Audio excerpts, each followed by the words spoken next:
2026 को लेकर हलचल तेज हो चुकी है। 1 फरवरी 2026 को वित्त मंत्री निर्मला सीतारमण मोदी सरकार 3.0 का तीसरा बजट पेश करेगी।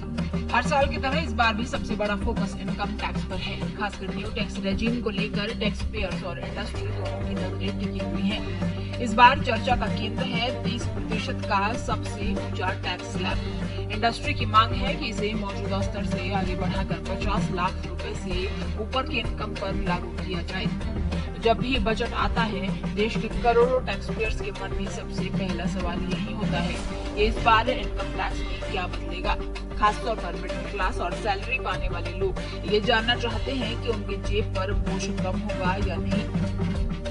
बजट 2026 को लेकर भी चर्चा इसी बात पर घूम रही है कि क्या सरकार इनकम टैक्स स्लैब में कोई बड़ा बदलाव करेगी या फिर सिर्फ छोटे छोटे सुधारों से काम चलाएगी।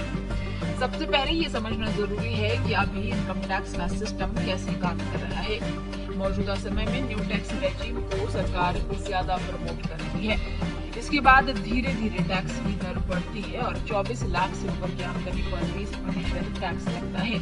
वहीं ओल्ड टैक्स रेजिम अब भी पुराने ढांचे पर टिकी है, जिसमें ढेर सारी छूट और डिडक्शन तो है, लेकिन स्लैब पूरा नहीं है।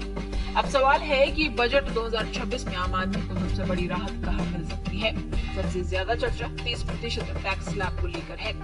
आज की तारीख में जैसे ही आपकी सालाना आमदनी 24 लाख रुपए से ऊपर जाती है, आप सीधे 30% टैक्स ब्रैकेट में पहुंच जाते हैं।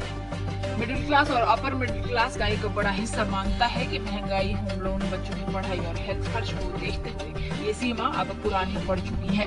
इसी वजह से मांग उठ रही है कि 30% टैक्स की शुरुआत 40 लाख या 50 लाख से होनी चाहिए। अगर ऐसा होता है तो इसका सीधा फायदा उन लोगों को मिलेगा जिनकी आमदनी 24 से 40 लाख रुपए के बीच है।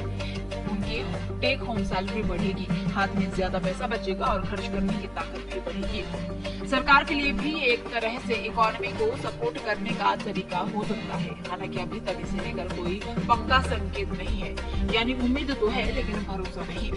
दूसरी तरफ न्यू टैक्स रेजिम में छोटे सुधारों की संभावना ज्यादा मानी जा रही है, जैसे स्टैंडर्ड डिडक्शन को थोड़ा बढ़ाना या हेल्थ इंश्योरेंस और रिटायरमेंट सेविंग्स के लिए कुछ सीमित फायदे जोड़ना। ये बदलाव देखने में छोटे लगते हैं, लेकिन करोड़ों सैलरी टैक्स पेयर्स के लिए इनका असर सीधा और तुरंत होगा।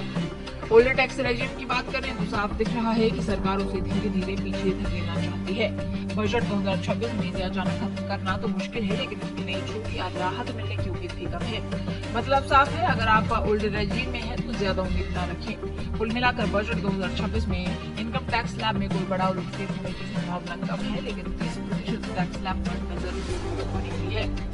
बजट 2025 ने जिस तरह न्यू टैक्स रेजिम को पूरी तरह रीडिजाइन किया था, उसी वजह से उम्मीद की जा रही है कि बजट 2026 में सरकार फाइन ट्यूनिंग कर सकती है। 30% टैक्स स्लैब को ऊपर शिफ्ट करना फिलहाल एक सुझाव है, लेकिन अगर ऐसा होता है तो ये हाई इनकम टैक्स पेयर्स के लिए बड़ी राहत होगी। अब सबकी नजर 1 फरवरी 2026 पर है कि क्या सरकार मिडिल क्लास को फिर से कोई बड़ा तोहफा देगी या टैक्स स्ट्रक्चर में स्थिरता को तरजीह देगी।